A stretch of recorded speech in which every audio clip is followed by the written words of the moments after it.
Sì, allora si trattano di due episodi che sono abbastanza gravi e che hanno visto una risposta per fortuna immediata. Il primo riguarda l'arresto di un diciottenne colpito da una misura cautelare in regime di arresti domiciliari, poiché responsabile sostanzialmente di 3 rapine nei confronti dei minorenni, di alcuni minorenni. Il primo episodio è avvenuto a Macerata il 27 di luglio, quando insieme ad alcuni coetanei aveva affrontato un diciassettenne per poi schiaffeggiarlo al rifiuto di questo di consegnare il denaro, e nelle circostanze gli è stato strappato anche un iPhone.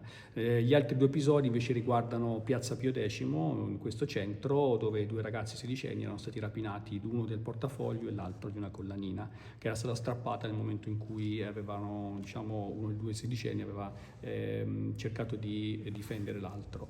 L'altro episodio invece è un arresto in flagranza di reato. Si tratta di due giovani ventenni, anche loro con procedimenti di polizia specifici, avvenuto la notte di lunedì in via Cantarane, nel parcheggio Cantarane, dove questi due giovani, due arrestati, un ragazzo e una ragazza, hanno affrontato due ragazze che stavano rientrando da una serata, rapinandole del denaro.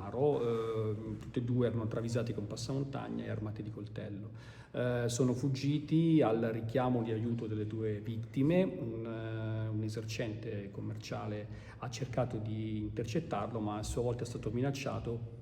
Poi con l'arrivo del 112 siamo riusciti a arrestarli in flagranza di reato. Tutte e due sono gli arresti domiciliari in attesa dell'udienza di convalida.